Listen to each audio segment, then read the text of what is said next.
Hello everyone, welcome again. आज हम अपना रीनीट के लिए जो मैंने क्रैश कोर्स स्टार्ट किया हुआ है उसका एक अनदर चैप्टर आज स्टडी करने वाले हैं। और आज हम पढ़ेंगे अबाउट द प्लांट किंगडम, जो कि बहुत सारे बच्चों को थोड़ा सा टफ़ भी लगता है। और आई विल सजेस्ट यू कि अगर आप इस टॉपिक पे बहुत ज़्यादा स्ट्रॉन्ग फील नहीं कर रहे हो, और अगर देखो अगर आपका बहुत अच्छा है ये टॉपिक तब तो बहुत अच्छी बात है, बट अगर उतना अच्छा नहीं है ये टॉपिक और आप कोई रिस्क नहीं लेना चाहते तो आप इस टॉपिक को सिर्फ इस टाइम वन शॉट के तरीके से एक बार देख लीजिए। बहुत डिटेल करने की ज़रूरत नहीं है, क्योंकि फिर ना आप क्या हो जाओगे, इसमें कंफ्यूज हो जाओगे और बहुत सारी चीज़ें हो सकता है गलत भी कर दो। तो अगर इस पर बहुत ज़्यादा स्ट्रॉन्ग पॉइंट है तभी आप आगे मूव करना, otherwise you can skip this chapter. Not completely, आप एक बार वन शॉट ले लो, एट लीस्ट थोड़ा आइडिया रहेगा, है ना। तो चलिए स्टार्ट करते हैं। एंड ये जो ब्यूटीफुल नोट्स हैं ये मुझे गूगल पे मिले हैं एक्चुअली, एंड ये जो हैं हमारे रिटर्न किए हैं स्निग्धा गुप्ता ने। तो मैं उनको बहुत ज़्यादा थैंक यू बोलना चाहती हूँ फ़र्स्ट ऑफ़ ऑल, क्योंकि मुझे इतने ब्यूटीफुल नोट्स मैंने एक्चुअली बहुत रेयर देखे हैं इतने ब्यूटीफुल नोट्स, बट मुझे बहुत पर्सनली बहुत पसंद आए। तो अगेन थैंक यू। तो चलिए अब प्लांट किंगडम स्टार्ट करते हैं।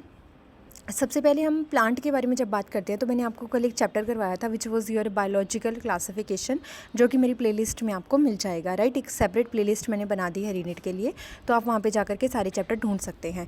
वहाँ पे मैंने प्रोकैरियोट के बारे में बताया था, जो कि हमारे सिंगल सेल ऑर्गेनिज्म होते हैं जिनको हम नेक्ड आई से नहीं देख पाते।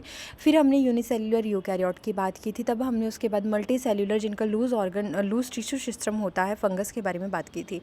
आज हम किंगडम प्लांटिए और हमारा जो किंगडम एनिमिलिया है, जो कि इसके बाद वाला चैप्टर है, उसके बारे में हम कल डिस्कस करेंगे। आज हम प्लांट किंगडम के बारे में डिटेल में डिस्कस करते हैं। सबसे पहले क्या होते हैं, it is a group of eukaryotic, यानी कि इसके पास जितनी भी सेल ऑर्गेनिल्स हैं वो वेल डेवलप होती हैं, उनकी एक प्रॉपर बाउंड्री होती है, मोस्टली मल्टी सेलुलर होते हैं। इसमें आपको एक्चुअली ना लूज टिश्यू ऑर्गेनाइजेशन नहीं दिखाई देगा, इसमें प्रॉपर टिश्यू दिखाई देंगे, इसमें प्रॉपर टिश्यू सिस्टम दिखाई देगा प्लांट के अंदर। इसके अलावा यहाँ पे आपको ऑर्गन्स दिखाई दे सकते हैं। ऑर्गन सिस्टम प्लांट्स में आपको नहीं देखने को मिलते हैं, राइट।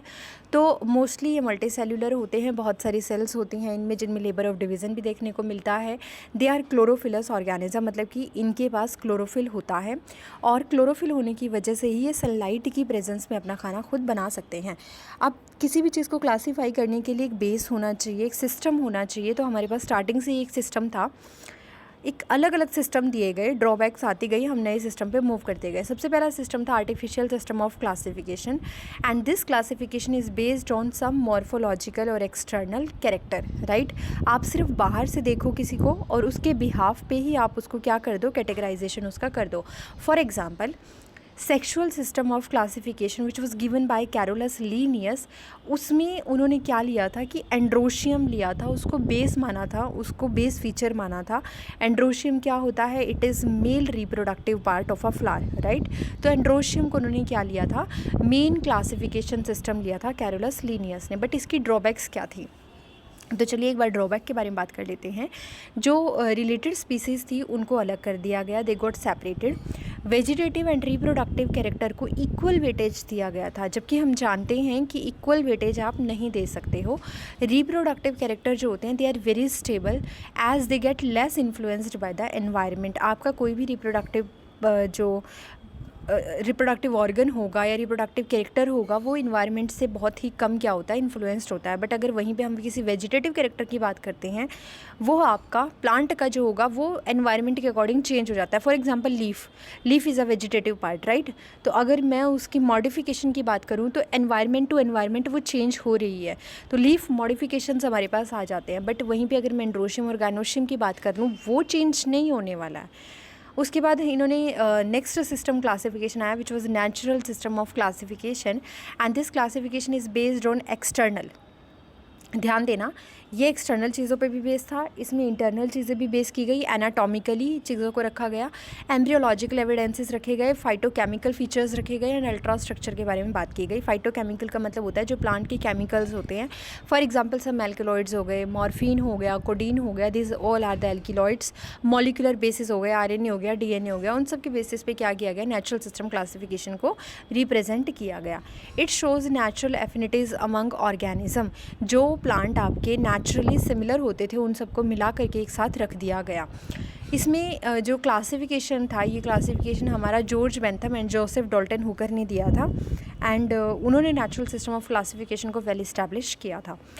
इसके बाद एक चीज़ और आई, that was phylogenetic system of classification which is most advance right now and this classification is based on evolutionary relationship between the organism. तो जो ऑर्गेनिज्म के बीच में इवोल्यूशनरी रिलेशनशिप होती है, मतलब कि अगर आप किसी की एंसेस्ट्रल हिस्ट्री को जानना चाह रहे हो, उस टाइम पे जो एंसेस्टर के बारे में अगर पता लगाना चाहते हो तो आपको एक एंसेस्ट्रल हिस्ट्री लेनी होती है, जिसको हम इवोल्यूशनरी रिलेशनशिप बोलते हैं कि हमारे जो एंसेस्टर हैं वो कौन हैं। उस बिहाफ पे जो सिस्टम आया था, that was phylogenetic system of classification and each group of organism have common ancestry. यहाँ पे जो भी ग्रुप में एक साथ रखे गए ऑर्गेनिज्म, उनकी एक कॉमन एंसेस्ट्री होती थी, इसीलिए उनको एक साथ रख दिया गया। भले ही वो देखने में सिमिलर हों या ना हो, but if they are sharing a common ancestry then they are consider into a single group, right? And this system of classification was given by Engler and Parental. उसके बाद हमने कुछ टेक्सोनॉमी स्टडी की and इसके behalf पे हमने देखा कि जो भी क्लासिफिकेशन हम फॉलो कर रहे हैं उसके लिए किस तरीके की अरेंजमेंट होनी चाहिए, क्या डिस्क्रिप्शन होना चाहिए। तो अलग अलग टेक्सोनॉमी आई। एक आया chemo taxonomy based on chemical constituents of plant like protein, nucleic acid, crystals, जिसमें कैल्शियम कार्बोनेट, कैल्शियम ऑक्जेलेट भी शामिल थे। यानी आप केमिकल को एनालाइज करो, केमिकल वेरिएंट देखो और उस बिहाफ पे आप प्लांट को एक साथ रखो या फिर प्लांट को अलग अलग कर दो। फिर आई cytotaxonomy. It was based on cytological feature of plant, for example chromosome number कितने हैं प्लांट के अंदर, स्ट्रक्चर बिहेवियर कैसा है, position of the centromere of the chromosome वो कैसी है। मतलब कई बार क्या होता था ना कि बाहर से देखने में दो प्लांट बिल्कुल अलग लग रहे हैं, बट क्या चीज़ कॉमन है उनमें, वो उनकी सेल को रीड करने से पता चल रही थी। उनके क्रोमोसोम नंबर क्या है, उस चीज़ को रीड करने से वो समझ आ रही थी। तो इसको साइटोटेक्सोनॉमी के अंडर रखा गया। देन आई न्यूमेरिकल टेक्सोनॉमी, जिसको हम फिनेटिक्स के नाम से भी जानते हैं, and it was based on all the possible character. इसमें वेजिटेटिव एंड रिप्रोडक्टिव कैरेक्टर को इक्वल इंपॉर्टेंस दी गई थी and the all characters are given codes. There are some specific codes जिनके बिहाफ पे हम पता लगा सकते थे कि किसी प्लांट में कोई चीज़ प्रेजेंट है या एब्सेंट है। आप एक बाइनरी सिस्टम इसमें फॉलो कर सकते हो कि अगर मान लीजिए कोई कैरेक्टर आप लेकर के आए हो, दो प्लांट आपके सामने हैं और उन दोनों प्लांट में से मान लीजिए दोनों की जो स्टेम है दोनों का वो हम कोरिलेट कर रहे हैं। अगर दोनों का ब्राउन कलर का स्टेम है तो दोनों में वो चीज़ प्रेजेंट है, तो यानी वो सेम ग्रुप से बिलोंग कर रहे हैं। बट अगर एक का स्टेम ग्रीन है, एक का स्टेम ब्राउन है, तो आप एक को पॉजिटिव साइन दे दो और एक को नेगेटिव साइन दे दो। इससे हम क्या कर पाएंगे, ईजिली रिलेट कर पाएंगे कि वो सेम जगह से बिलोंग कर रहे हैं या नहीं कर रहे हैं, राइट। तो ये सब कंप्यूटर के थ्रू ही आपका क्या होता है, कंप्यूटर के थ्रू ही आप इसमें कंट्रोल कर पाते हो। आप प्लांट की बात करते हैं बेसिकली। अब जब आफ्टर क्लासिफिकेशन बहुत सारे क्लासिफिकेशन हो गए तो हम प्लांट्स पे आए कि प्लांट्स होते किस तरीके के हैं। तो प्लांट दो तरीके के होते हैं, एक होते हैं क्रिप्टोगैम और एक होते हैं फेनेरोगैम्स। क्रिप्टोगैम वो होते हैं जिनमें sex organs are not visible, आप उनको बाहर से नहीं देख सकते हो, and they are non spermatophyte, they do not form seed, ये सीड नहीं बनाते हैं। और फेनेरोगैम्स वो होते हैं जिनमें सेक्स ऑर्गन जो होते हैं कम्प्लीटली विजिबल होते हैं, जैसे एंड्रोशियम हो गया, गाइनोशियम हो गया, आपके फ्लावर्स हो गए, they are completely visible. And spermatophyte जो होते हैं दे फॉर्म सीड्स, जिनमें आपको प्रॉपर सीड दिखाई देगा। अब डिपेंड करता है वो सीड जो बन रहा है वो सीड बेसिकली फ्रूट से कवर हो भी सकता है और फ्रूट से कवर नहीं भी हो सकता, बट येस उनके पास सीड होता है, ठीक है।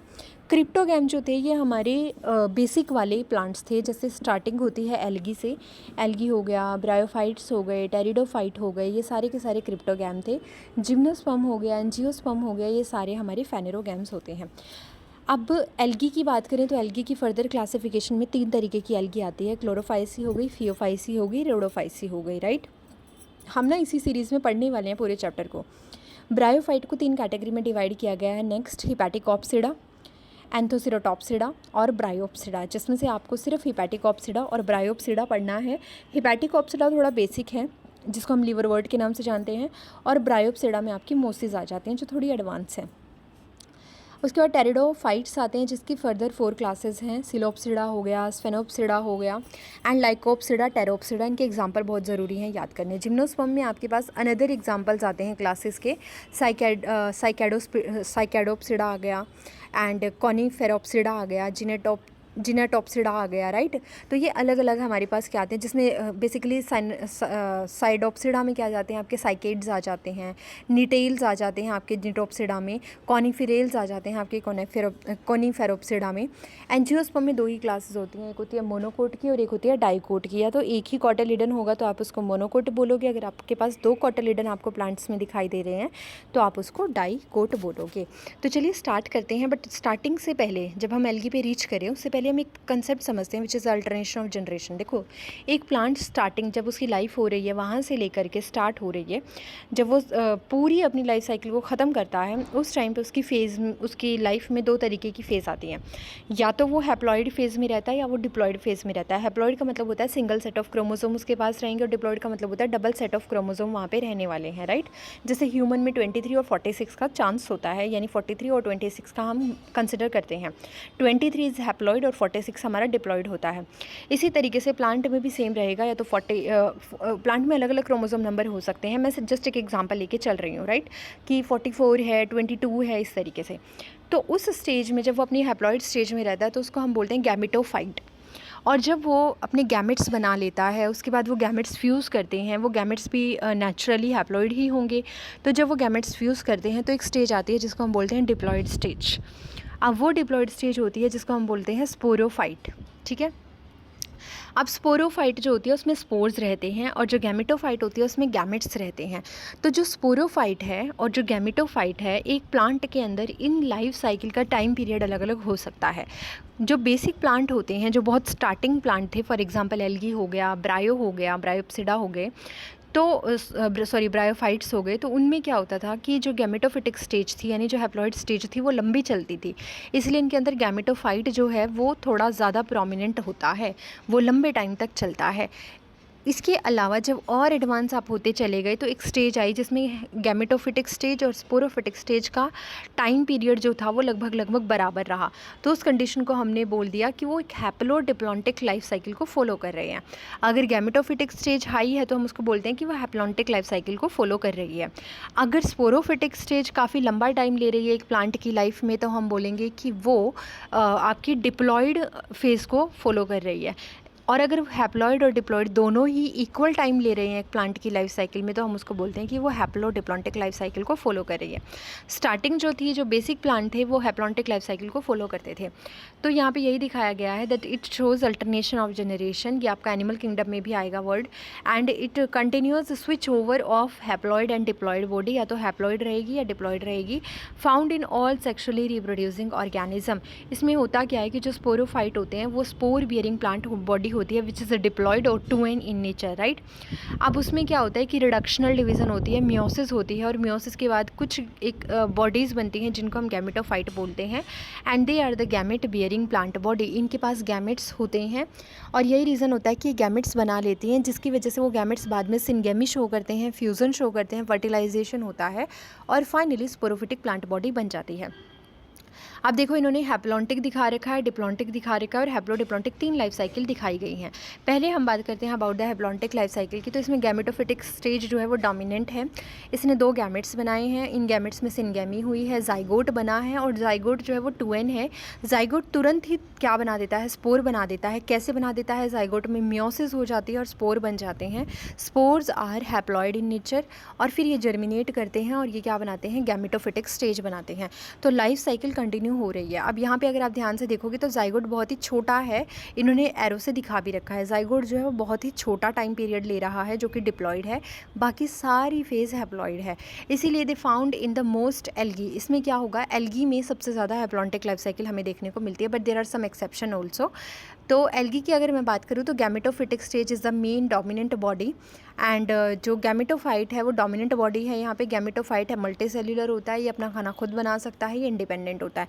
ये गैमेटोफाइट जो प्लांट बॉडी है उसके बारे में बात की गई है कि वो डोमिनेंट है, वो अपना खाना खुद बना सकता है, वो इंडिपेंडेंट है, वो मल्टी सेल्यूलर है।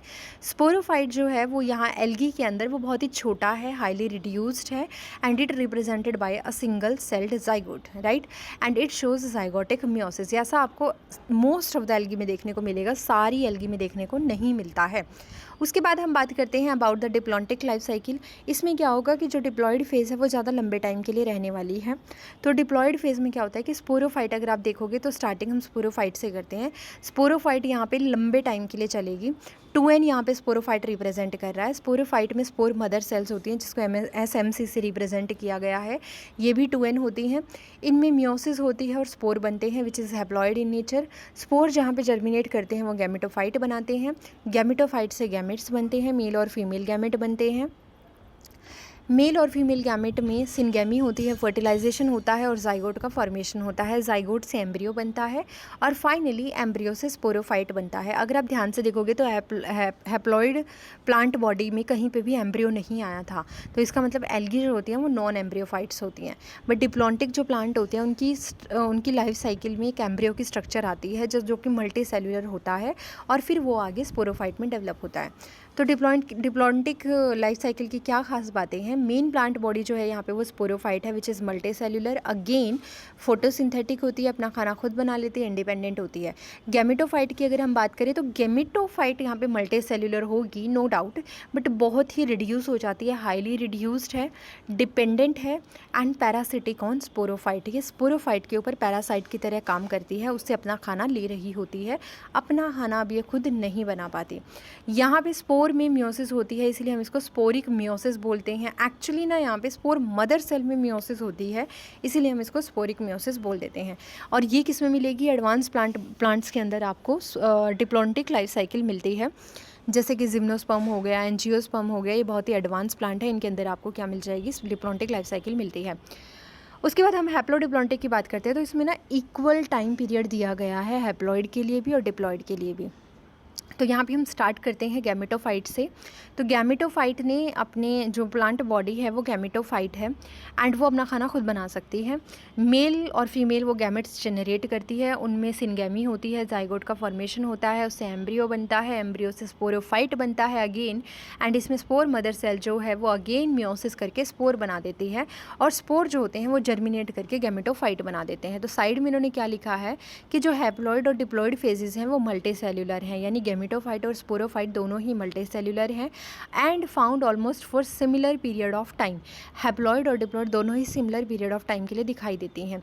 ब्रायोफाइट की बात कर लेते हैं, तो ब्रायोफाइट और टेरिडोफाइट ही बचे हैं, वो दोनों के दोनों हैप्लोडिप्लॉन्टिक लाइफ साइकिल को शो करते हैं। बट ध्यान रखना एल्गी के बाद ब्रायो आता है, तो जो ब्रायो है उसमें हैप्लॉइड फेज़ थोड़ी लंबी चलती है और जो टेरिडो होता है वो ब्रायो के बाद आता है और टेरिडो के बाद आता है जिम्नोस्पर्म में तो डिप्लॉइड फेज़ आ गई है। तो जिम्नोस्पर्म से जो पहले आ रहा है टेरिडोफाइट, उसमें थोड़ा सा डिप्लॉन्टिक लाइफ साइकिल जो है वो लंबे टाइम के लिए चलती है। तो उन्होंने यही लिखा है कि इन ब्रायोफाइट जो गैमेटोफाइट्स होते हैं वो मेन प्लांट बॉडी होती है, मल्टी सेल्यूलर होते हैं, they are green and independent, अपना खाना खुद बनाते हैं। स्पोरोफाइट जो होते हैं वो भी मल्टी सेल्यूलर होते हैं, ग्रीन और नॉन ग्रीन हो सकते हैं। दे कैन बी पैरासाइट और डिपेंडेंट ऑन द गैमेटोफाइट, ध्यान रखना, into the bryophytes, but similar period के लिए आएगा तो हैप्लोडिप्लॉन्टिक, राइट। टेरिडोफाइट में क्या होता है, इसमें स्पोरोफाइट मेन प्लांट बॉडी होती है, मल्टी सेल्यूलर होते हैं, ग्रीन एंड इंडिपेंडेंट होते हैं, और जो गैमेटोफाइट होता है वो मल्टी सेल्यूलर ग्रीन और इंडिपेंडेंट होता है। देखो इसमें दोनों ही इंडिपेंडेंट हैं, दोनों ही ग्रीन हैं, दोनों ही अपना खाना खुद बना सकते हैं, दोनों ही मल्टी सेल्यूलर होते हैं, बट इसमें मेन प्लांट बॉडी जो होती है वो स्पोरोफाइट होती है, ठीक है। अब कुछ एल्गी होती हैं जो डिप्लॉन्टिक लाइफ साइकिल शो करती हैं, कुछ एल्गी होती हैं जो हैप्लोडिप्लॉन्टिक लाइफ साइकिल करती हैं शो, और मोस्ट ऑफ द एल्गी ऐसी होती हैं जो हैप्लॉन्टिक लाइफ साइकिल शो करती है। तो आपको ना ये एक्सेप्शन याद रखनी है क्योंकि एक्सेप्शन क्वेश्चन में पूछी जाती हैं।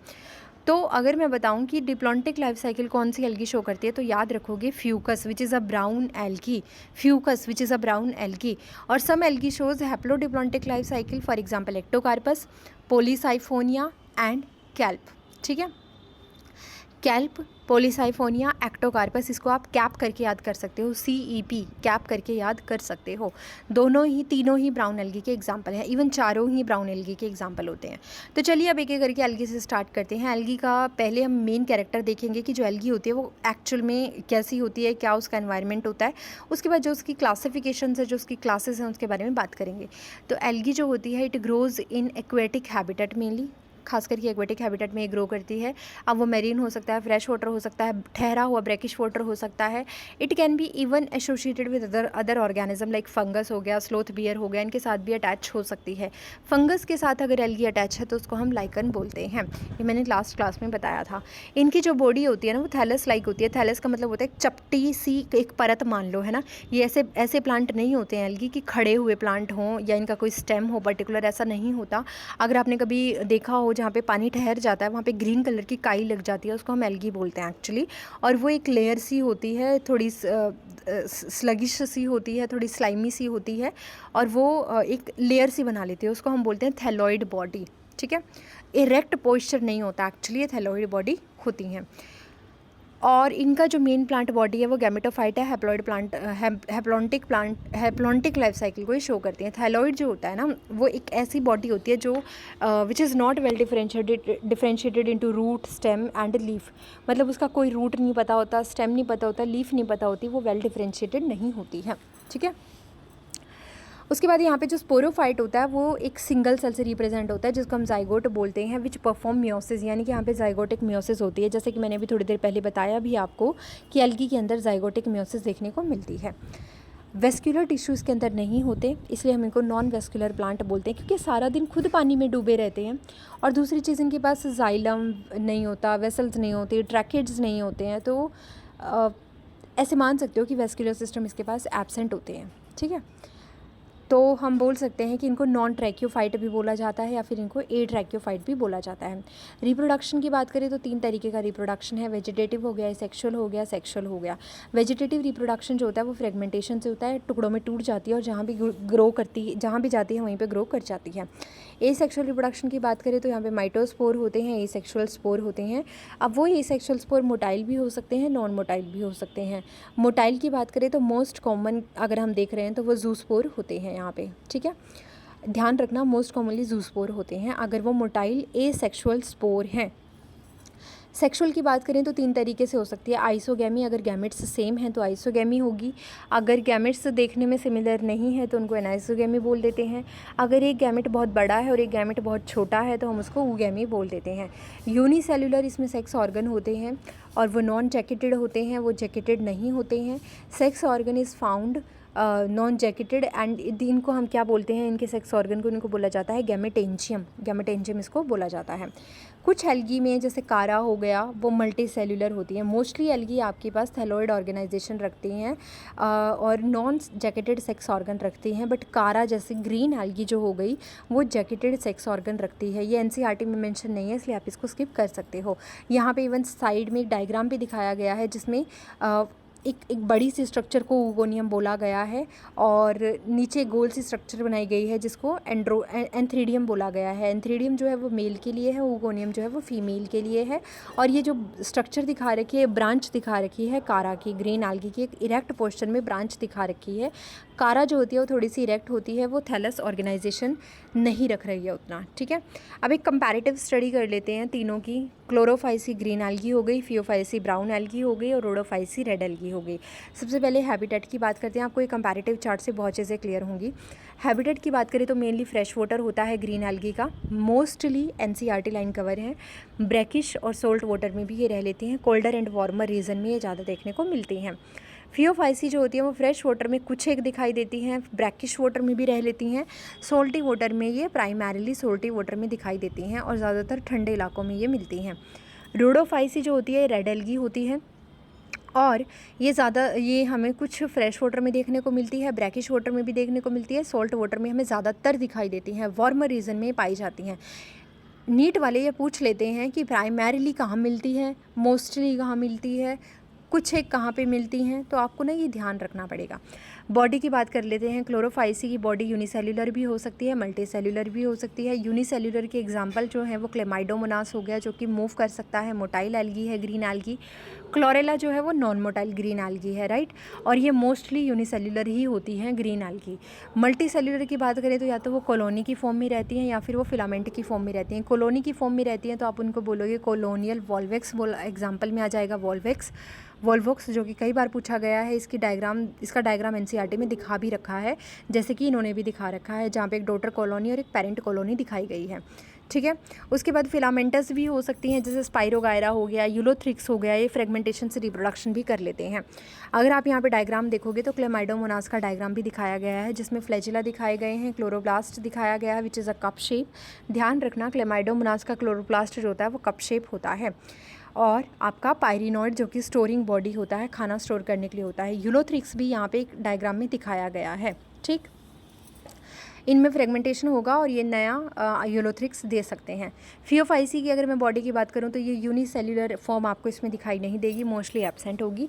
मल्टी सेल्युलर फॉर्म की बात करूँ तो फिलामेंटस होते हैं, ज़्यादातर ब्रांच्ड और अनब्रांच्ड दोनों तरीके के हो सकते हैं, मतलब ब्रांचिंग पैटर्न भी आपको दिखाई देगा इसमें और अनब्रांच भी दिखाई देंगे। उसके अलावा जो इसकी बॉडी होती है उसमें एक होल्ड फास्ट होता है, वो एक सबस्ट्रेट से अटैच रहता है।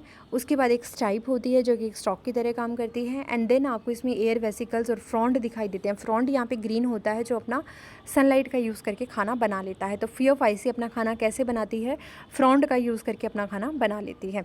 इसकी बॉडी को 3 पार्ट में डिवाइड किया गया है, hold fast, stipe and frond, right. जो फ्रॉन्ड होता है उसमें एयर वेसिकल आपको देखने को मिलते हैं। इसमें बहुत सारे एग्जांपल हैं, जैसे एक्टोकार्पस हो गया, लेमिनेरिया हो गया, डिक्टियोटा हो गया, सरगेसम, फ्यूकस, कैल्प। कैल्प जो है वो it is a marine algae and it can reach up to 100 metre. Height लिखा गया है यहाँ पे, बट हाइट का मतलब ये नहीं है कि स्ट्रेट हाइट की बात की गई है। इसकी थैलस बॉडी होती है, तो जो इसका ये जो हॉरिजॉन्टली भी 100 मीटर तक पहुँच जाती है, उसी को हाइट बोला गया है। ठीक है। उसके बाद अगर हम बात करते हैं रोडोफाइसी की, तो ये यूनिसेल्युलर बहुत ही कम देखने को मिलती है। मल्टी सेल्युलर फिलामेंटस ब्रांच और अनब्रांच दोनों तरीके से हो सकती हैं। इसमें एग्जांपल आ जाता है, 4 ही एग्जांपल हैं जो आपको याद रखने हैं। पोरफायरा हो गया, पोलिसाइफोनिया हो गया, ग्रेसिलेरिया हो गया, जिलेडियम हो गया। ग्रेसिलेरिया और जिलेडियम जो है इनसे हमें अगार भी मिलती है, इसको सीवीड के नाम से भी जाना जाता है। 12th क्लास में इसके बारे में बताया गया है। उसके बाद सेल वॉल की बात कर लेते हैं। तो जो ग्रीन एल्गी है उसकी जो सेल वॉल होती है, आउटर वो पैक्टोज की बनी होती है, इनर सेल्यूलोज की बनी हुई है। ब्राउन एल्गी की जो सेल वॉल है वो बाहर से नॉन सल्फोनेटेड होती है, फाइकोकोलाइड्स की बनी हुई है एंड हाइड्रोकोलाइड की बनी है। इनर वो सेल्यूलोज की बनी हुई होती है। इनर तीनों की सेल्यूलोज बनी हुई है, आउटर में अलग अलग कंपोजिशन देखने को मिल रही है। रेड एल्गी में आउटर जो होती है वो सल्फोनेटेड होती है, फाइकोकोलाइड्स होते हैं वहाँ पे, हाइड्रोकोलोइड्स होते हैं वहाँ पे, और पॉलीसल्फेट एस्टर भी होता है। इनर जो है वो सेल्यूलोज का बना हुआ होता है। फोटोसिंथेटिक स्ट्रक्चर की बात करें तो बेसिकली तो जो फोटोसिंथेटिक स्ट्रक्चर होती है वो ग्रीन एल्गी में क्लोरोप्लास्ट होती है, ब्राउन एल्गी में फियोप्लास्ट होती है, रेड एल्गी में रोडोप्लास्ट होती हैं।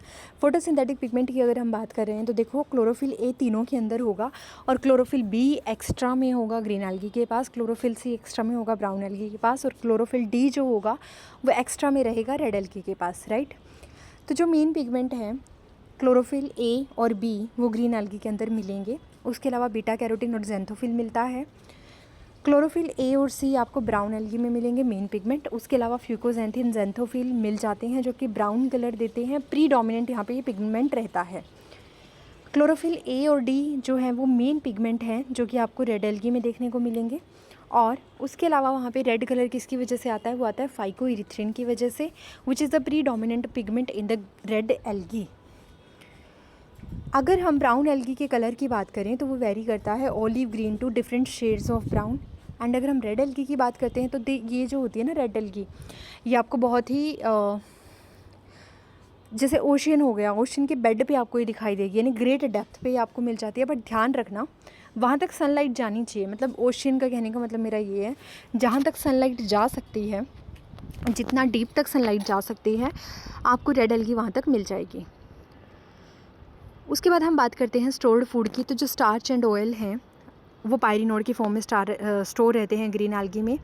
ब्राउन एल्गी में लेमिनेरियन होता है, मैनिटोल होता है स्टोर्ड फूड, और रेड एल्गी में फ्लोरिडियन स्टार्च होता है which is similar to glycogen and amylopectin. ठीक है। रिप्रोडक्शन की अगर हम बात करें तो रिप्रोडक्शन में वेजिटेटिव रिप्रोडक्शन होता है ग्रीन एल्गी, मैं ग्रीन एल्गी बता रही हूँ पहले। वेजिटेटिव रिप्रोडक्शन बाय फ्रेगमेंटेशन होगा, एसेक्सुअल बाय जूस्पोर फॉर्मेशन होगा जिसमें 2 फ्लैजिल आपको दिखाई दे रहे हैं, यानी कि मोटाइल होता है। सेक्सुअल में 3 तरीके से हो सकता है, आइसोगैमी, एनाइसोगैमी, ऊगैमी। आइसोगैमी होती है जिसमें गैमेट्स मोटाइल होते हैं, वो आपको दिख जाएगा यूलोथ्रिक्स में, और जिसमें नॉन मोटाइल गैमेट होते हैं वो आपको स्पाइरोगायरा में देखने को मिल जाएगी। ध्यान रखना, नीट में इसमें से कई बार क्वेश्चन पूछा जा चुका है कि जो मोटाइल गैमेट्स हैं उनमें आइसोगैमी किस एल्गी के अंदर हो रही है, तो ध्यान रखोगे यूलोथ्रिक्स। और जिसके नॉन मोटाइल गैमेट्स हैं और वो ग्रीन एल्गी का एग्जाम्पल है और उसमें आइसोगैमी हो रही है, तो वो क्या है, तो याद रखोगे स्पाइरोगाइरा। एनाइसोगैमी जो होती है सम क्लेमाइडोमोनाज में देखने को मिलती है। ऊगैमी की बात करें तो वो हमें वोल्वॉक्स में दिखाई देती है। अब आ जाइए ब्राउन एल्गी में। ब्राउन एल्गी में वेजिटेटिव रिप्रोडक्शन फ्रेगमेंटेशन से होता है, एसेक्सुअल रिप्रोडक्शन अगेन जूस्पोर से होता है, और सेक्सुअल रिप्रोडक्शन के लिए आइसोगैमी भी है, एनाइसोगैमी भी है, ऊगैमी भी है। एंड फर्टिलाइजेशन जो होता है वो ऊगैमस के थ्रू होता है एंड ये ऊगोनियम के अंदर होता है अगर आप ऊगैमी को चूज़ कर रहे हो। रेड एल्गी की बात करें तो रेड एल्गी में ध्यान रखोगे ना तो आइसोगैमी मिलती है ना एनाइसोगैमी मिलती है, वहाँ पे सिर्फ और सिर्फ ऊगैमी मिलती है। And both male and female gametes जो होते हैं वो नॉन मोटाइल होते हैं। ठीक है, उसके बाद मोटिलिटी की बात कर लेते हैं। ग्रीन एल्गी में मोटिलिटी होती है, इसमें 2 से 8 फ्लैजिला होते हैं। अब वो फ्लैजिला या तो एपिकल पोजीशन पे हो सकते हैं, मतलब कि ऐसा मान लीजिए कि बिल्कुल टॉप पे होंगे, या फिर वो इक्वल एपिकल होंगे, मतलब बिल्कुल टॉप पे होंगे, जैसे कि आपको जूस्पोर में दिखाई दे रहा है। एक एपेक्स पे होंगे, और इसके अलावा ये 2 भी हो सकते हैं, 3 भी हो सकते हैं, 4 भी हो सकते हैं। 2 से 8 फ्लैजिला आपको देखने को मिलेंगे और ये इक्वल साइज़ के होंगे। बट वहीं पे अगर आप ब्राउन एल्गी की बात कर रहे हो तो वहाँ पे 2 फ्लैजिला प्रेजेंट होंगे, बट वो लेटरल होंगे और वो अनइक्वली इन साइज़ होंगे। ठीक है, साइड में होंगे। और रेड एल्गी में फ्लैजिला एब्सेंट होता है, ये बात आपको याद रखनी होगी। रेड एल्गी में फ्लैजिला एब्सेंट होता है। तो अगर आपको बहुत सारी टर्मिनोलॉजी दे दी गई है तो आप इस कंपैरेटिव चार्ट से एक बहुत क्लियर डिस्टिंक्शन कर सकते हो तीनों एल्गी में। अब डायग्राम तो देखो आपको याद करने पड़ेंगे। वोल्वॉक्स का एनसीईआरटी ने दिखा रखा है, इस तरीके का होता है। डॉटर कॉलोनी हो गई, पेरेंट कॉलोनी हो गई। यूलोथ्रिक्स आपको दिखाया गया है, एक रिबन शेप में दिखाया गया है। ब्राउन एल्गी की बात करें तो लैमिनेरिया है, जिसमें होल्ड फास्ट, स्टाइप, फ्रॉन्ट ये सब दिखा रखा है। फ्यूकस की बात करें तो होल्ड फास्ट हो गया, उसमें एक मिड रिब होती है, एक फ्रॉन्ट है, एक एयर ब्लैडर्स भी वन दिखाए गए हैं, तो लेबलिंग के लिए ये आ सकता है। और पोरफायरा में आपको एक बहुत ही एक पत्ता सा दिखा रखा है, उसका वो फ्रॉन्ट है, ग्रीन फोटोसिंथेटिक पार्ट होता है। पोलीसाइफोनिया में एक ब्रांचिंग पैटर्न दिखाया गया है जो कि रेड एल्गी का एग्जांपल है। और Dictyota which is again your brown algae, तो यहाँ पे इन्होंने फ्रॉन्ट वगैरह सब दिखा रखा है। अब एल्गी की इकोनॉमिक वैल्यू की हम बात कर लेते हैं। एल्गी जो होती है they support aquatic life by producing food and oxygen. Oxygen और फूड बहुत ज़्यादा अमाउंट में देती है, तो इकोनॉमिक वैल्यू को बहुत ज़्यादा सपोर्ट करती है। और सरगैसम हो गया, लेमिनेरिया, पोरफायरा, इनके ये उन 70 स्पीसीज़ में से आती हैं मेरीन एल्गी की, जो कि खाई जाती हैं, which are used as a food, right. उसके अलावा फाइकोकोलोइड हो गए, हाइड्रोकोलोइड्स हो गए, they obtained from the brown algae and red algae, they has high commercial value. ये एक्चुअली हाई कमर्शियल वैल्यू रखते हैं, और क्योंकि ये वाटर को होल्ड करके रख सकते हैं। एल्जिन और एल्जीनिक एसिड जो होता है वो हमें ब्राउन एल्गी से मिलता है, और जो कैराजीन हो गया या फिर जो अगार अगार हो गया वो हमें ग्रेसिलेरिया या जिलेडियम से मिलता है, यानी रेड एल्गी से मिलता है। They obtained from the Gelidium and Gracilaria. They used in making of ice creams हो गए, जेलीज हो गए, and culture media for microbial culture. ठीक है, आपने अगार अगार लैब के अंदर यूज़ भी की होगी। तो ये सारा हमें कहाँ से मिलता है, ये हमें रेड एल्गी से मिलता है। चलिए, एल्गी क्लियर करने के बाद हम नेक्स्ट टॉपिक पे मूव करते हैं, which is bryophyte. As I told you, bryophyte haplodiplontic life cycle को फॉलो करते हैं। मतलब इनकी लाइफ साइकिल में एक टाइम पीरियड आता है जब हैप्लॉइड भी होते हैं, डिप्लॉइड भी होते हैं, बट इनमें हैप्लॉइड की तरफ थोड़ा ज़्यादा झुकाव होता है। एल्गी से थोड़ा भी मूव ही करे हैं। इसकी 3 क्लास हैं, हेपेटिकॉप्सिडा जिसको लिवरवर्ट बोलते हैं, एंथोसिराटॉप्सिडा जो आपको नहीं करनी, आउट ऑफ सिलेबस है, जिसको हॉर्नवर्ट्स बोला जाता है, और तीसरा हमारे पास होता है जिसका नाम है आपका ब्रायोप्सिडा, जिसमें मॉसेस आती हैं, वो एडवांस हैं, वो हमें करनी है। तो चलिए, ब्रायोफाइट को amphibians of the plant kingdom कहा जाता है बिकॉज दे आर टेरेस्ट्रियल। ये पानी से थोड़ा बाहर निकल के आ गए थे, बट उसके अलावा इनको वाटर की रिक्वायरमेंट थी to complete its life cycle for sexual reproduction. Sexual reproduction के लिए, अपनी लाइफ साइकिल को कंप्लीट करने के लिए इनको वाटर की रिक्वायरमेंट थी। उसके अलावा ये हमें warm, humid and shady areas में मिल जाते हैं। इनकी main plant body as I told you gametophyte होती है, विच इज़ मल्टी सेल्यूलर, अपना खाना खुद बना लेती है, फोटोसिंथेटिक होती है, इंडिपेंडेंट फेज़ होती है इनकी लाइफ की, and they are not differentiated into the true root, stem and leaf, right. But root like structure होती है, स्टेम लाइक स्ट्रक्चर होती है एंड लीफ लाइक स्ट्रक्चर होती है जो उनके पास प्रेजेंट होती है।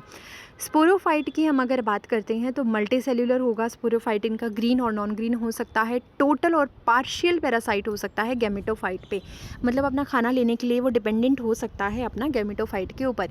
इनका जो प्लांट बॉडी होती है इनकी वो डिवाइडेड होती है फूड सीटा एंड कैप्सूल के अंदर। स्पोरोफाइट जो है एक्चुअली उसको जब आप ध्यान से देखोगे तो 3 पार्ट में डिवाइड है, फूड सीटा एंड कैप्सूल। इनके पास भी कोई वेस्कुलर सिस्टम नहीं होता, नॉन ट्रैकियोफाइट्स होते हैं।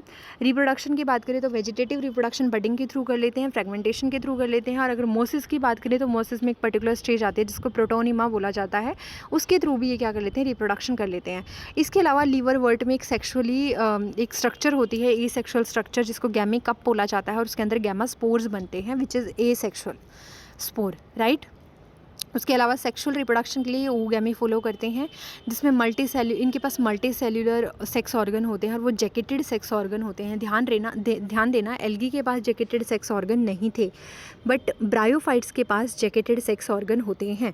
इनके सेक्स ऑर्गन को, मेल के ऑर्गन को एंथ्रीडियम बोला जाता है और फीमेल के ऑर्गन को आर्किगोनियम बोला जाता है। मेल सेक्स ऑर्गन जो होता है वो क्लब और राउंड शेप का होता है और आर्किगोनिया जो होती है वो फ्लास्क शेप की होती है। मेल वाली अगर आप स्ट्रक्चर देखोगे तो उसमें एक बड़ा सा एंथ्रीडियम है, उसके अंदर एंड्रोसाइट यानी एंथ्रोजोइड मदर सेल्स होती हैं जो डेफिनेटली 2n होंगी, और वो म्योसिस करके एंथ्रीजोइड्स बना देती हैं यानी गैमेट और स्पर्म बना देती हैं। और इनका जो स्पर्म या गैमेट्स होते हैं वो मोटाइल और बाइफ्लैजिलेटेड होते हैं, जो कि आपको साइड में दिखाई भी गए हैं। कोमा शेप भी आप इनको बोल सकते हो, स्पाइरल शेप भी बोल सकते हो। अगर हम फीमेल सेक्स ऑर्गन की बात करें तो उसमें एक स्ट्रक्चर होती है, एक स्फेरिकल स्ट्रक्चर होती है जिसको वेंटर बोला जाता है। वो एक स्वोलन बेस पार्ट होता है, बेसल पार्ट होता है, और उसके अंदर 2 तरीके की चीज़ें होती हैं। एक तो वेंटर कैनाल सेल होती है जिसको हम वीसीसी बोलते हैं, और एक उसके पास एग होता है, जो एग है उसको ऊस्पोर भी बोला जाता है। ये फीमेल गैमेट होता है जिसको हम नॉन मोटाइल बोल देते हैं। उसके अलावा यहाँ पे बहुत एक नेक होती है इसके पास, और उस नेक में नेक कैनाल सेल्स होती हैं, वो ट्यूबुलर पार्ट होती है, नेक कैनाल सेल होती है, और उस नेक कैनाल सेल के ऊपर एक ढक्कन होता है जिसको हम लिड सेल्स बोल देते हैं, जो कि जैकेटेड सेक्स ऑर्गन की तरह काम करता है।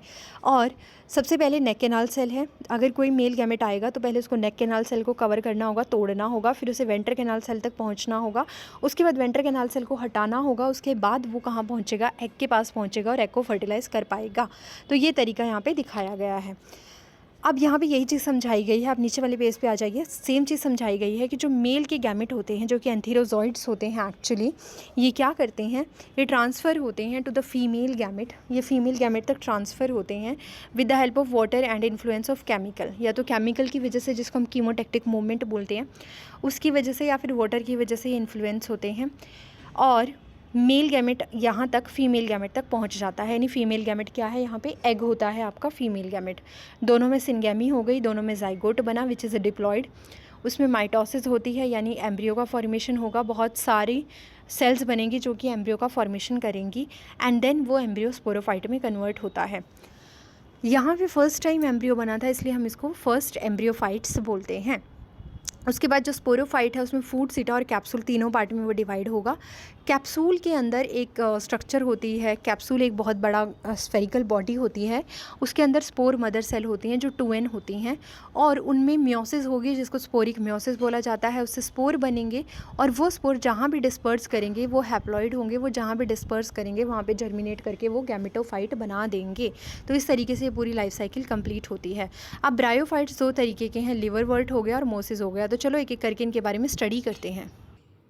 ओके, तो चलिए लीवर वर्ड के बारे में पहले बात करते हैं। लीवर वर्ड जो है वहाँ पे आपको एक मेल थैलस बॉडी दिखाई दे रही है, एक फीमेल थैलस बॉडी दिखाई दे रही है।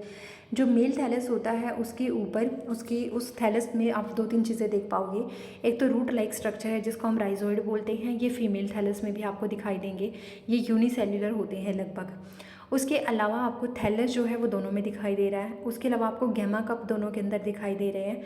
जो डिफ्रेंशिएशन दिखाई दे रहा है वो मेल और फीमेल पार्ट में दिखाई दे रहा है।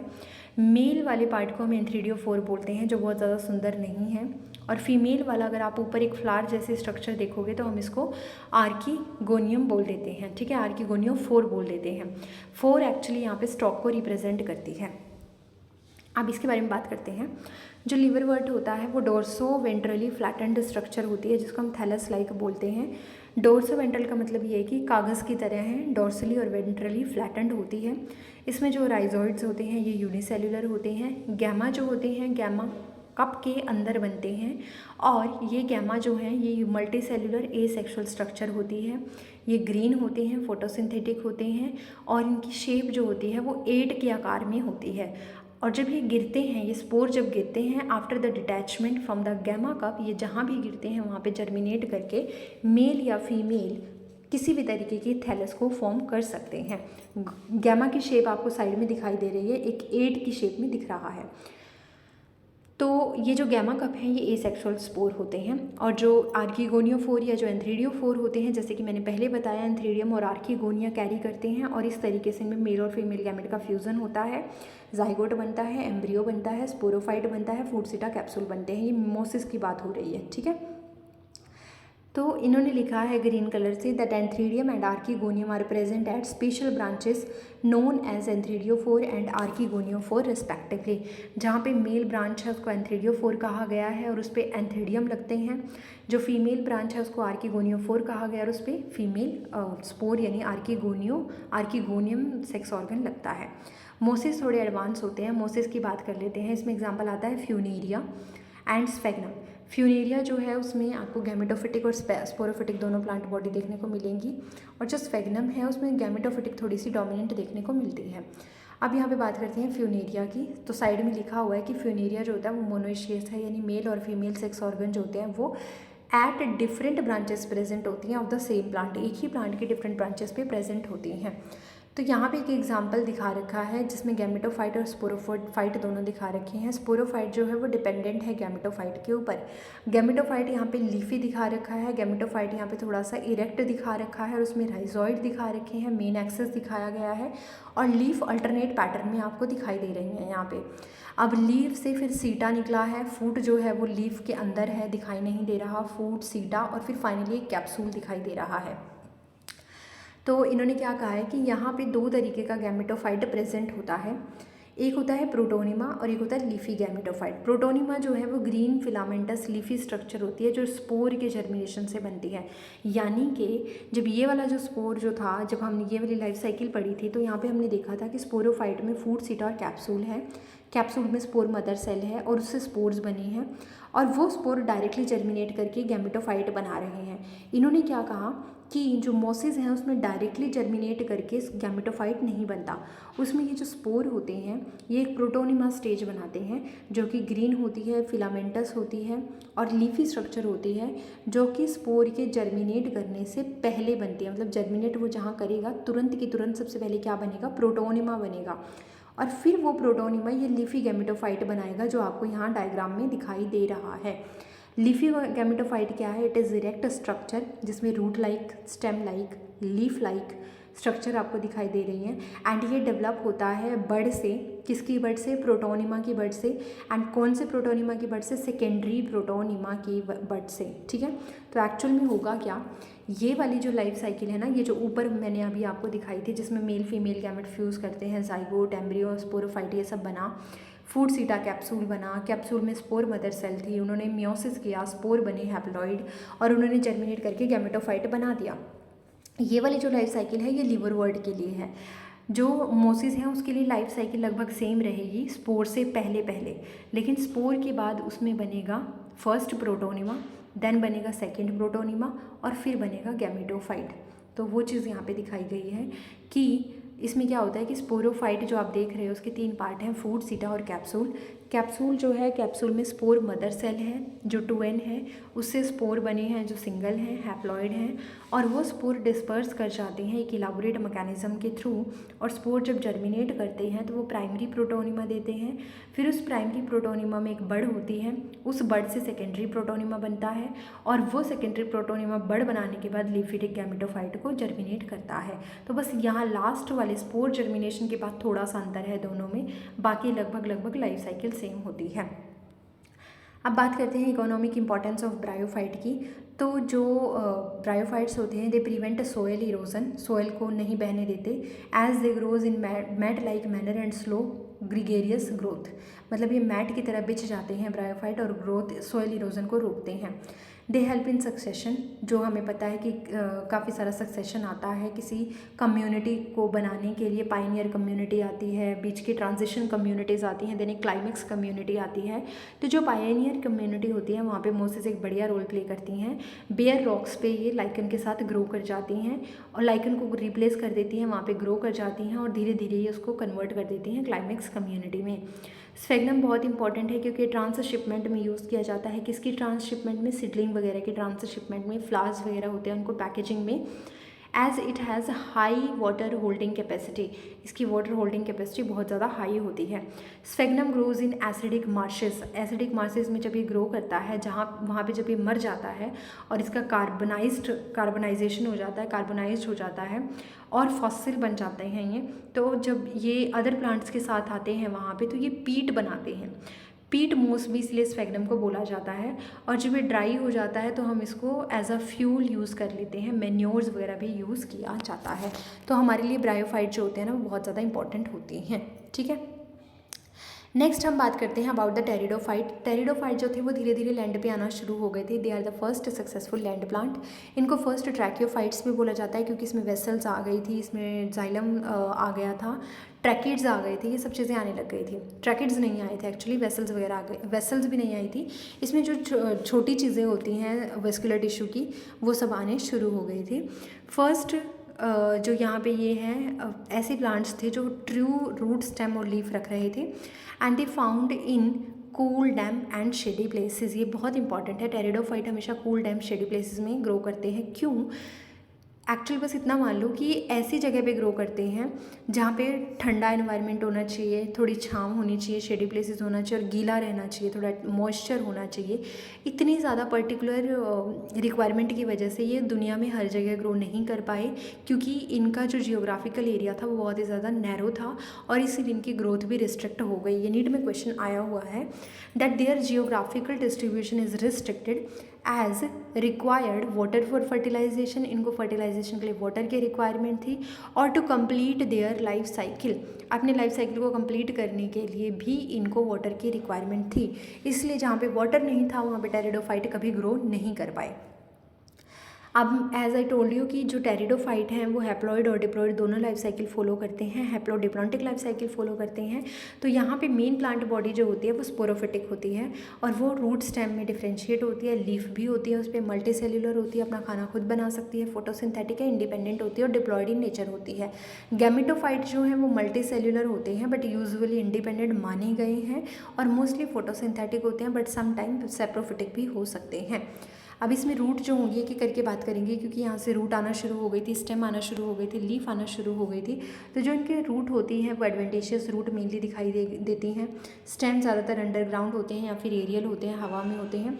लीफ जो है वो या तो मैक्रोफिल होंगी या माइक्रोफिल होंगी। मैक्रोफिल का मतलब है बड़ी बड़ी लीफ होना, लार्ज लीफ, और माइक्रोफिल का मतलब होता है छोटी लीफ होना, स्मॉल लीफ, राइट। तो जो एडवांस होते हैं उनमें माइक्रोफिल मिल जाएगी और जो उतने एडवांस नहीं होते उसमें मैक्रोफिल मिल जाती है।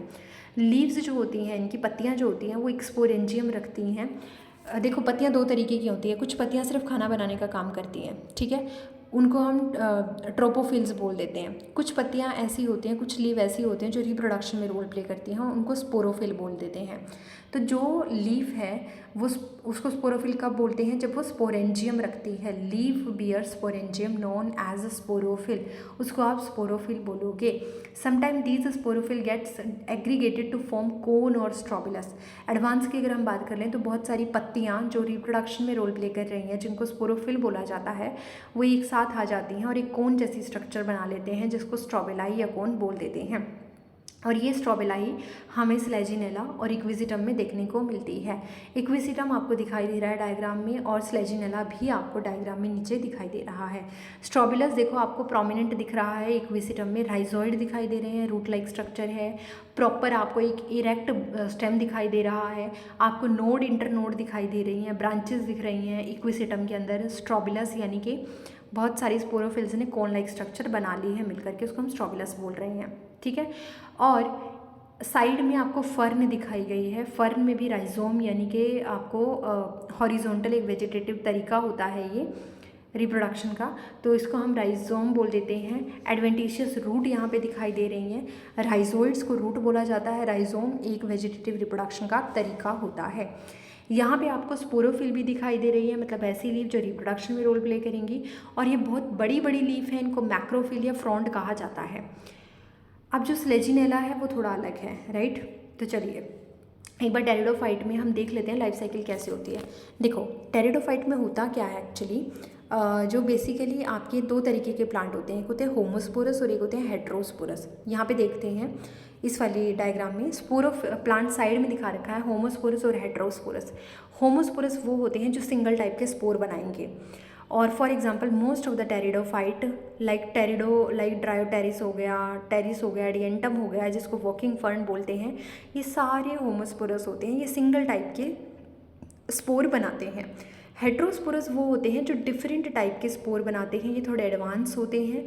कुछ छोटे स्पोर बनते हैं जिसको माइक्रोस्पोर बोलते हैं, कुछ बड़े स्पोर बनते हैं जिसको मेगास्पोर बोला जाता है।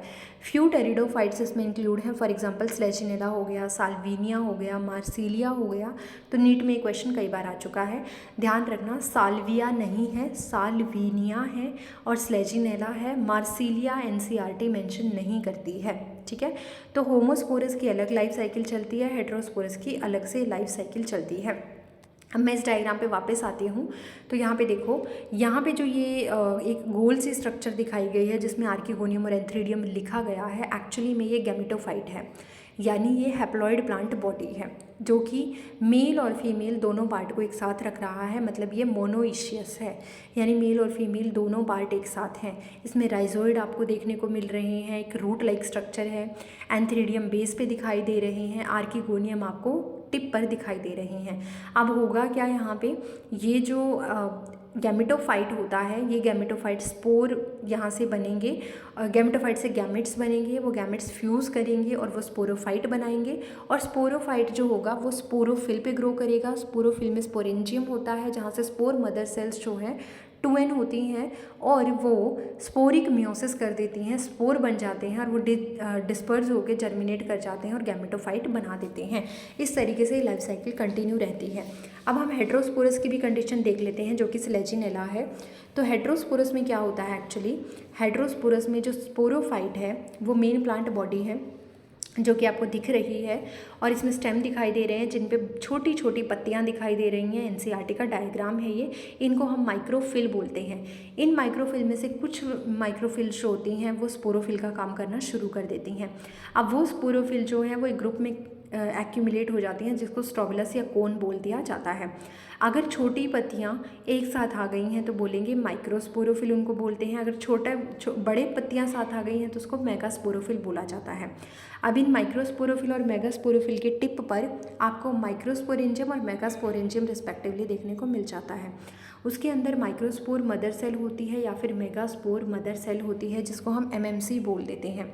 इनके अंदर मियोसिस होगी क्योंकि ये डिप्लॉयड है, इनमें मियोसिस होगी और माइक्रोस्पोर मदर सेल माइक्रोस्पोर बनाएगी और मेगास्पोर मदर सेल मेगास्पोर बनाएगी। क्योंकि दो डिफरेंट टाइप के स्पोर्स बन रहे हैं इसलिए हम इसको हेट्रोस्पोरी बोल देते हैं। अब ये दोनों ही डेवलप कर जाते हैं। माइक्रोस्पोर डेवलप कर जाता है मेल गैमेटोफाइट के अंदर जो कि एंथ्रीडियम रखता है, और फीमेल गैमेटोफाइट डेवलप हो जाता है वाया मेगास्पोर जो कि आर्किगोनियम रखता है। अब एंथ्रीडियम और आर्किगोनियम दोनों अलग अलग प्लांट पर बन सकते हैं इसलिए हम इसको डाइशियस भी बोल देते हैं, ठीक है। इसमें वेस्कुलर टिश्यू प्रेजेंट होते हैं, जाइलम ट्रैकिड हो गया, जाइलम में ट्रैकिड्स होती हैं, फ्लोएम में सीव सेल प्रेजेंट होती हैं, तो इसलिए हम बोलते हैं कि यहाँ पे ये ट्रैकियोफाइट्स होते हैं, वेस्कुलर प्लांट्स होते हैं। अब एक सेक्सुअल रिप्रोडक्शन का तरीका देखते हैं जिसको हम बोलते हैं कि बायओगोनियम होता है, जिसमें फीमेल गैमेट होता है विच इज़ नॉन मोटाइल, वो बड़ा होगा, और मेल गैमेट होता है जो कि छोटा होता है और मोटाइल होता है। अब जो एंथ्रीडियम है, जो मेल गैमेटोफाइट है जिसमें एंथ्रीडियम है, उसमें सेक्स ऑर्गन रखे गए हैं, जैसे कि ये वाला आपको दिख रहा है ना, ये वाला, इसमें एंथ्रीडियम अगर आप देखोगे तो ये मेल सेक्स ऑर्गन है, और जो आर्किगोनियम है वो फीमेल सेक्स ऑर्गन होता है। अब वापस आते हैं, जो एंथ्रीडियम है वो आगे क्या प्रोड्यूस करता है, वो स्पर्म यानी मेल गैमेट प्रोड्यूस करता है जिसको एंथीरोजॉइड्स बोल देते हैं। ये बाई फ्लैजिलेट होते हैं, मल्टी फ्लैजिलेट भी हो सकते हैं, और फ्लैजिला है इसलिए मोटाइल होते हैं।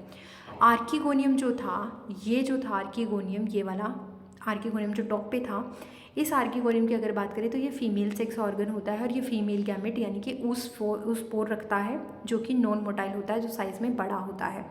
इसीलिए हेट्रोस्पोर ये बनाते हैं क्योंकि दो डिफरेंट तरीके के स्पोर बनाते हैं। अब जो मेल गैमेट होता है ना, जो ये मेल गैमेट होता है ये ट्रांसफ़र होता है male gamete to the female gamete by water. इसलिए हमने कहा था कि इसकी जो डिस्ट्रीब्यूशन है बहुत ही नैरो हो गया है। क्यों? टेरिडोफाइट का, क्योंकि इसको वाटर रिक्वायर्ड है अपने फर्टिलाइजेशन के लिए।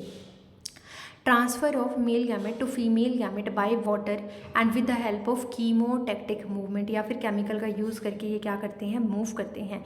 मेल गैमेट और फीमेल गैमेट जब पास आते हैं, दोनों फ्यूज़ होते हैं तो जाइगोट बनाते हैं विच इज़ डिप्लॉयड, और उससे एम्ब्रियो बनता है और उससे स्पोरोफाइट बनता है और वापस से ये साइकिल शुरू होती है। यही स्पोरोफाइट आपका इस तरीके की स्ट्रक्चर बना लेता है जैसे फर्न में दिख रहा है, या फिर ये बना लेता है जो कि इक्विजिटम में दिखाई दे रहा है, या फिर ये वाली स्ट्रक्चर बना लेता है जो आपको स्लेजिनेला में दिखाई दे रही है। और फिर इस पे स्पोरोफिल लगती हैं और यही स्पोरोफिल फाइनली क्या ग्रो करती हैं, ये स्पोरोफिल मेल माइक्रोस्पोर और फीमेल मेगास्पोर वापस से देती हैं। ठीक, अब सम टेरिडोफाइट जो होते हैं वो सीड हैबिट भी दिखाते हैं, मतलब इनके पास सीड रह जाता है, जो कि हमें ये बताता है ये सिर्फ हेट्रोस्पोर्स में होता है, मतलब कि यहाँ पे होता है। होगा क्या, जो मेल वाली लीफ है यानी माइक्रोस्पोरोफिल है, उसमें जो माइक्रोस्पोरेंजियम है उससे जो माइक्रोस्पोर मदर सेल ने माइक्रोस्पोर बनाए हैं वो दूर चले जाते हैं उड़ करके या किसी भी तरीके से। लेकिन जो मेगास्पोरोफिल से मेगास्पोरेंजियम है उसमें मेगास्पोर मदर सेल है, उसने जो मेगास्पोर बनाए हैं वो कहीं नहीं जाते, वो इसी की लीफ में रखे रह जाते हैं। और जब वो यहीं पे रह जाते हैं तो जब मेल गैमेट आता है इसको फर्टिलाइज़ करता है तो वो इसी लीफ पे ही फर्टिलाइज़ करता है, जिसके बाद यहाँ पे जो सीड बनता है वो यहीं पे रह जाता है, इसी लीफ के अंदर रह जाता है। और इसीलिए हम बोलते हैं कि यहाँ पे एक पेरेंटल हैबिट शो हुई है, सीड जो है वो रिटेन करना शुरू कर दिया है इन्होंने। ठीक है, इसलिए हम इसको seed habit, precursor to seed habit कहा जाता है। बहुत इंपॉर्टेंट है, नीट में पूछा गया है। प्रिकर्सर टू सीड हैबिट होते हैं टेरिडोफाइट, ये वाली आदत जो है वो शो करती हैं। इनमें हेट्रोस्पोरी की प्रेजेंस होती है। Development of female gametophyte inside the megasporangium, जो फीमेल गैमेटोफाइट होता है वो मेगास्पोरेंजियम के अंदर ही ग्रो करता है, मतलब ये वाला जो गैमेटोफाइट है आर्किगोनियम वाला, ये आपको यहीं पे दिखाई देगा, स्पोरोफाइट के अंदर ही दिखाई देगा। उसके अलावा retaining of female gametophyte inside the megasporangium for variable period of time, कुछ टाइम के लिए वो रखता है, उसके बाद वो उसको हटा देता है और डेवलपमेंट ऑफ एम्ब्रियो हो जाता है इनसाइड द फीमेल गैमेटोफाइट, और उसके बाद वो डिटैच हो जाता है और फिर नया स्पोरोफाइट बना देता है। इकोनॉमिक इंपॉर्टेंस की अगर बात करें तो यूज्ड एज ऑर्नामेंटल्स, ऑर्नामेंटल की तरह यूज़ किए जाते हैं। क्लासिफिकेशन की बात करें, जैसे मैंने शुरू में भी बता दिया था, सिलोपसिडा जो है उसका एग्जांपल है सिलोटम, लाइकोपसिडा का एग्जांपल है लाइकोपोडियम, स्लेजिनेला, स्फेनोपसिडा का एग्जांपल है इक्विजिटम जिसको हम हॉर्सटेल बोलते हैं, टेरोपसिडा का एग्जांपल है ड्रायोटेरिस टेरिस एडिएंटम जिसको वॉकिंग फर्न भी बोला जाता है। एजोला और साल्विनिया जो होते हैं ये एक्वेटिक फर्न्स होती हैं। ठीक है, नेक्स्ट हम बात करेंगे जिम्नोस्पर्म की और देन एंजियोस्पर्म की, फिर हमारा चैप्टर ओवर है। तो चलिए जिम्नोस्पर्म की बात करते हैं। इनको फैनेरोगैम्स बोला जाता है क्योंकि इनमें ना सीड बनना शुरू हो गए थे, बट इनमें ओवरी नहीं थी, विदाउट ओवरी इनको काउंट किया जाता है, इसलिए इसमें फ्रूट नहीं बनते थे। So they are known as naked seeded plant as seed is not enclosed, seed इसमें इनक्लोज नहीं था फ्रूट के अंदर। As ovule is not enclosed by ovary और ओवरी वॉल, इसीलिए हम बोल सकते हैं that they are considered as naked seeded plant as seed is not enclosed. और ये हमें ज़्यादातर ना कोल्डर रीजन में पाए जाते हैं, सम फाउंड इन ट्रॉपिकल और सब ट्रॉपिकल रीजन्स लाइक साइकस वगैरह हो गए। पेरिनियल प्लांट्स होते हैं, shrub trees, climbers. Main plant body इनकी स्पोरोफाइटा, अब आप एडवांस की तरफ आ चुके हो। ट्रैक्योफाइट्स होते हैं, इनमें वेस्कुलर प्लांट मिल जाएंगे। गैमेटोफाइट बहुत छोटा हो गया है, पोलन ग्रेन की फॉर्म में रहने लगा है, रिड्यूस हो गया है और डिपेंडेंट ऑन स्पोरोफाइट हो गया। इनकी रूट जो होती है वो डाइमॉर्फिज्म शो करती हैं। वैसे तो मेन रूट टैप रूट होती है, बट उसके अलावा ये माइक्रोराइजल रूट भी शो करते हैं पाइनस के अंदर। माइक्रोराइजल रूट का मतलब होता है कि जब फंगस जो होती है वो हायर प्लांट की रूट में रहना शुरू कर देती है, उसको हम माइक्रोराइजल रूट बोलते हैं। वो एक सिम्बायोटिक एसोसिएशन होता है of roots of higher plant with the fungus for water and mineral absorption. इसके अलावा साइकस में कोरालॉइड रूट भी दिखाती हैं, सारी एनसीईआरटी की लाइन है। सिम्बायोटिक एसोसिएशन होता है रूट्स विद साइनो बैक्टीरिया और ब्लू ग्रीन एल्गी एनाबिना के अंदर टू फिक्स नाइट्रोजन। स्टेम की बात करें तो स्टेम पाइनस में ब्रांच ब्रांच होता है, साइकस में अनब्रांच होता है। लीफ की बात करें तो सिंपल पाइनस में होती हैं लीफ, और अगर हम साइकस के अंदर देखते हैं तो पिनेटली कंपाउंड लीफ होती हैं। तो आप ध्यान रखोगे रूट दो तरीके की हैं, मेन रूट टैप रूट होती है, या फिर अदर रूट भी होती हैं जैसे माइक्रोराइजल रूट या फिर कोरालोइड रूट्स, राइट। स्टेम दो तरीके का होता है, ब्रांच या अनब्रांच। ब्रांच मिलता है पाइनस में, अनब्रांच मिलता है साइकस में। लीफ दो तरीके की होती है, सिंपल मिल जाएगी पाइनस में, साइकस में मिलती है पिनेटली कंपाउंड। जो लीव्स होती हैं वो अडेप्टेड होती हैं ज़ीरोफिटिक हैबिटेट के लिए, लाइक इसी वजह से उनकी अगर आप स्ट्रक्चर देखोगे तो उनमें निडल लाइक लीफ मिल जाती है, थोड़ा थिक क्यूटिकल मिल जाता है, और सनकन यानी धंसा हुआ स्टोमेटा मिल जाएगा ताकि पानी ज़्यादा लॉस ना हो। लीव्स जो होती हैं, इनकी पत्तियां जो होती हैं वो अपने टिप पे स्पोरेंजिया रखते हैं, जो कि आपस में जुड़ करके क्या बना जाते हैं, कोन बना लेते हैं, स्ट्रॉबिलस बना लेते हैं, या फिर हम उसको लैक्स बोलना शुरू कर देते हैं। मेल कोन होती है एक, जिसको हम पोलन कोन बोलते हैं और माइक्रोस्पोरेंजिएट बोला जाता है। एक फीमेल कोन होती है जिसको सीड कोन या मेगा स्पोरेंजिएट बोला जाता है। माइक्रोस्पोरेंजिएट जो होती है इनके ये एक्चुअली एग्रीगेशन किसकी होती है, माइक्रोस्पोरोफिल की।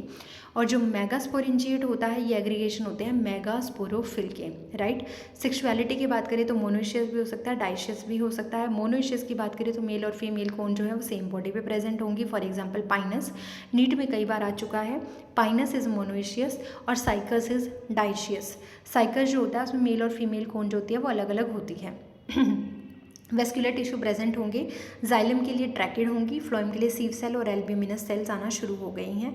सेक्सुअल रिप्रोडक्शन हो गया मस के तरीके से होता है, both male and female gamete जो होते हैं वो नॉन मोटाइल होते हैं। इसमें एंथ्रीडिया प्रेजेंट नहीं होता बट आर्कीगोनियम प्रेजेंट होते हैं। अब देखो यहाँ पे ना एक स्ट्रक्चर दिखाई गई है, ये क्या कह रही हैं कि मेल गैमेट जो है is present inside male gametophyte known as pollen grain. Pollen grain जो होता है वो मेल गैमेटोफाइट है, रिड्यूस्ड मेल गैमेटोफाइट है, और उसके अंदर मेल गैमेट प्रेजेंट होते हैं। That develops inside microsporangium. Microsporangium जो है वो माइक्रोस्पोरोफिल के अंदर है। अब मैं कहानी शुरू करती हूँ, यहाँ से पहले हम रीड करते हैं। देखो एक स्पोरोफाइट है, यहाँ से शुरू करेंगे। स्पोरोफाइट है वो मोनोइशियस है। मोनोइशियस का मतलब है कि दोनों मेल और फीमेल एक ही प्लांट बॉडी के अंदर है। मेल कौन है, फीमेल कौन है। मेल कौन जो है वो उसमें मेल कौन में से मैंने एक सिंगल पत्ती उठा ली जिसको मैंने बोला माइक्रोस्पोरोफिल। अब उस माइक्रोस्पोरोफिल के टिप पर है माइक्रोस्पोरेंजियम। ध्यान से सुनना, मैंने किया क्या है, एक बड़ी सी स्पोरोफाइटिक प्लांट उठाया मैंने, एक जिम्नोस्पर्म लिया मैंने, फॉर एग्जांपल पाइनस लिया। पाइनस का इन्होंने दिखा रखा है क्योंकि वो मोनोइशियस होता है। साइकस डाइशियस होता है, यानी दोनों कोन अलग अलग बॉडी पे होंगी। मोनोइशियस जो पाइनस है उसमें मेल कोन और फीमेल कोन है। कोन क्या होती हैं, aggregation of sporophyll. Male cone जो है वो माइक्रोस्पोरोफिल यानी कि माइक्रो लीफ रख रहा है, एक्चुअल में अगर बोलूँ तो पत्तियां रख रहा है जो छोटे साइज़ की हैं। फीमेल कोन जो है वो एक ग्रुप है ऐसी पत्तियों का, ऐसी लीफ का जो साइज़ में बड़ी हैं, ठीक है, और वो रिप्रोडक्शन में रोल प्ले करती हैं। माइक्रोस्पोरोफिल जो है उन पत्तियों के ऊपर उन पत्तियों के अंदर एक कैविटी है जिसको माइक्रोस्पोरेंजियम बोला गया है। इसी तरीके से मेगास्पोरोफिल जो है उसके बारे में बताएं तो उसके अंदर एक मेगास्पोरेंजियम होता है जिसके पास इंटेग्यूमेंट होते हैं और उसको ओव्यूल बोला जाता है। फीमेल को थोड़ी देर के लिए होल्ड पे रखते हैं, पहले मेल की बात करते हैं। तो मेल कौन है, मेल कौन में माइक्रोस्पोरोफिल है। माइक्रोस्पोरोफिल के अंदर एक कैविटी है जिसका नाम माइक्रोस्पोरेंजियम है। उस माइक्रोस्पोरेंजियम के अंदर कुछ सेल रखी हैं जिनका नाम माइक्रोस्पोर मदर सेल है जो कि 2n है। उनमें मियोसिस हुई, मियोसिस से 4 छोटे छोटे माइक्रोस्पोर बनी है। वो माइक्रोस्पोर मेल गैमेटोफाइट कहलाते हैं जिनको पोलन ग्रेन बोलते हैं, और इसमें 4 सेल स्टेज होती हैं। ये नॉन मोटाइल स्पर्म को कैरी करते हैं। अब ये क्या होगा, इनका पॉलिनेशन होगा विंड के थ्रू। विंड के थ्रू ये दूर दूर ट्रैवल करना शुरू कर देते हैं, ठीक है। अब फीमेल की बात करते हैं। फीमेल कौन है, जिसके अंदर बहुत सारी पत्तियां रखी हुई हैं, लीफ रखी हुई हैं, जिनको एक लीफ को मेगास्पोरोफिल बोला गया है। उस मेगास्पोरोफिल के अंदर एक कैविटी है जिसके चारों तरफ कवर है, उसको हम इंटेग्यूमेंटेड मेगास्पोरेंजियम बोलते हैं, और उसका एक स्पेशल नाम है जिसको ओव्यूल बोला जाता है। उस ओव्यूल के अंदर स्पेशल टाइप की डिप्लॉइड सेल हैं जिसको हम न्यूसेलस बोलते हैं, और उस न्यूसेलस में से कोई एक सेल मेगास्पोर मदर सेल बन गई है जो कि 2n है। ऐसा न्यूसेलस मेल के अंदर नहीं था, बट अगर हम जिम्नोस्पर्म में बात तो अगर हम जिम्नोस्पर्म में बात कर रहे हैं तो वहाँ पे न्यूसेलस होती है, मेगास्पोर मदर सेल है जो जिसमें 2n है जो कि, और जिसमें म्योसिस होगी और 4 मेगास्पोर बनेंगे, जिसमें से 3 डीजनरेट हो जाएंगे और एक फंक्शनल होगा। वही जो 3 डीजनरेट हुए हैं उसमें से वो बार बार माइटोसिस करके एक बहुत बड़ा ग्रुप बना देता है सेल्स का, जिसको हम एंडोस्पर्म बोलते हैं। फीमेल गैमेटोफाइट के नाम से वो जाना जाता है। एंडोस्पर्म जिम्नोस्पर्म में पहले ही बन जाता है। अब उस एंडोस्पर्म में आर्किगोनियम बनता है और उस आर्किगोनियम से फीमेल गैमेट आता है और मेल गैमेट पॉलिनेशन के थ्रू आता है। तो जब ये दोनों आपस में जुड़ते हैं, सिनगैमी होती है, तो जाइगोट बनता है। जाइगोट से फिर एम्ब्रियो बनता है, देन सीड बनता है और वो सीड जर्मिनेट करके अगेन स्पोरोफाइट दे देता है। तो इस तरीके से पूरी की पूरी कंडीशन चलती है। तो each seed bear multiple embryos known as poly embryony. ये पाइनस की लाइफ साइकिल आपको दिखाई गई है। अब मैं ये ओव्यूल जो आप देख रहे हो ना, इंटेगुमेंटेड मेगास्पोरेंजियम, इसकी स्ट्रक्चर मैं आपको दिखा देती हूँ। ये रहा। यहाँ पे अगर आप ओव्यूल देखोगे तो ओव्यूल के 2 एंड होते हैं, एक होता है माइक्रोपाइलर एंड और एक होता है चैलिजा एंड, राइट। अब इसके अंदर आपको ये पूरा का पूरा जो दिखाई दे रहा है ग्रीन कलर की स्ट्रक्चर, इसको हम बोलते हैं न्यूसेलस, जो कि क्या करती है, बल्क बॉडी बनाती है ओव्यूल की। उसके चारों तरफ ये प्रोटेक्टेड इंटेग्यूमेंट होते हैं जो सिंगल होते हैं बट 3 लेयर के बने हुए होते हैं। इन सब के अंदर एक एंडोस्पर्म भरा हुआ होता है, बन जाता है एक्चुअली बाद में जब मेगास्पोर मदर सेल मेगास्पोर बनाती है म्योसिस करके, तो उसमें से 3 डीजनरेट हो जाते हैं, एक फंक्शनल होता है और वो माइटोसिस करके एंडोस्पर्म बनाता है। तो यही आगे जा कर के क्या बनाता है, यहाँ से 2 एग बनते हैं आर्किगोनियम के अंदर। आर्किगोनियम का नंबर 2 से 8 हो सकता है। एंडोस्पर्म की कुछ सेल आर्किगोनियम बनाती हैं, कुछ 2 आर्किगोनियम बनाती हैं, कुछ 8 आर्किगोनियम बनाती हैं और ये दोनों मिल करके इन आर्किगोनियम के अंदर एग होते हैं। एक आर्किगोनियम के अंदर एक एग होता है, तो जितनी आर्किगोनियम होंगे उतने एग होंगे। और जब पोलन यानी मेल गैमेट यहाँ पे आता है, तो जब वो एग के साथ फ्यूज़ करता है माइक्रोपाइलर एंड से, तो फाइनली यहाँ पे बहुत सारे एम्ब्रियो बन जाते हैं। इस कंडीशन को हम पोली एम्ब्रियोनी बोलते हैं। तो यही चीज़ यहाँ पे लिखी गई है। एक बार लाइन पढ़ लेते हैं। Male gamete is present inside male gametophyte known as pollen grain that developed inside microsporangium। Microsporangium एक कैविटी थी जिसके अंदर मेल गैमेटोफाइट बनते हैं जिनको हम पोलन ग्रेन बोलते हैं और उनके अंदर मेल गैमेट होते हैं। Pollen grain is a carrier of male gamete and it gets transferred from microsporangium to ovule with the help of wind known as pollination. Female gamete जो होता है वो प्रेजेंट होता है inside the female gametophyte which is endosperm, जिसको हम endosperm बोलते हैं, that develops inside integumented megasporangium known as ovule. अब यहाँ पे ना खास बातें जो हैं वो ध्यान रखना, लाल रंग में यहाँ पे लिखी गई है कि जो एंडोस्पर्म है, पहली बात तो वो हैप्लॉइड है, एंजियोस्पर्म में वो डिप्लॉइड होता है, एंजियोस्पर्म में वो ट्रिप्लॉइड होता है, 3 N होते हैं। और एंडोस्पर्म जो है जिम्नोस्पर्म में वो फर्टिलाइजेशन से पहले ही बन गया है, जबकि वहाँ पे वो फर्टिलाइजेशन के बाद बनता है। आफ्टर फर्टिलाइजेशन यहाँ पे ओव्यूल डेवलप्स इनटू सीड, ठीक है। अब हमारा लास्ट रह गया है जो कि एंजियोस्पर्म है। तो एंजियोस्पर्म की बात करें, वैसे तो ये आपका डिटेल में 12th क्लास में दिया गया है, but it is the largest group of plant kingdom, most diverse group होता है। टॉलेस्ट प्लांट यूकेलिप्टस है, स्मॉलेस्ट प्लांट वॉल्फिया है, tallest part of the plant kingdom है जो सिकोया है, वो रेडवुड ट्री जिम्नोस्पर्म के अंदर आता है। ये नाम याद रखना। इसकी मेन प्लांट बॉडी स्पोरोफाइट होती है जो ट्रू रूट स्टेम लीव सब कुछ रखती है। इसमें फ्लावर फ्रूट सीड सब कुछ बनते हैं। गैमेटोफाइट इसका हाईली रिड्यूस्ड होता है, इंडिपेंडेंट स्पोरोफाइट के ऊपर डिपेंडेंट होता है। गैमेटोफाइट नहीं होता है एक्चुअली, इसके अंदर बहुत ही कम होता है पोलन ग्रेन की फॉर्म में। ये फ्लावर्स रखते हैं जो कि मॉडिफाइड शूट होता है और मॉडिफाइड स्पोरोफिल भी होती हैं। पार्ट होते हैं फ्लावर के 4 वॉल्स होते हैं, calyx, Corolla, androecium, gynoecium. Calyx और कोरोला जो है वो अननेसेसरी पार्ट है, एंड्रोशियम और गाइनोशियम नेसेसरी पार्ट होते हैं। इसमें यूनिक फीचर क्या है, डबल फर्टिलाइजेशन, और इसमें सीड जो होते हैं वो फ्रूट वॉल से एनक्लोज होते हैं। अब जो क्लासेस हैं एंजियोस्पर्म की वो डाइकोट है और मोनोकोट है। यहाँ पे एक्चुअली आपको ये सब नहीं पढ़ना है, ये सब आपको 12th क्लास में आ जाएगा। तो मैं यहाँ पे इस चैप्टर को एंड कर रही हूँ। आई होप आपको समझ में आया होगा। लास्ट वाली स्लाइड आप एक बार खुद से देख सकते हैं। थैंक यू, मिलते हैं नेक्स्ट वीडियो में।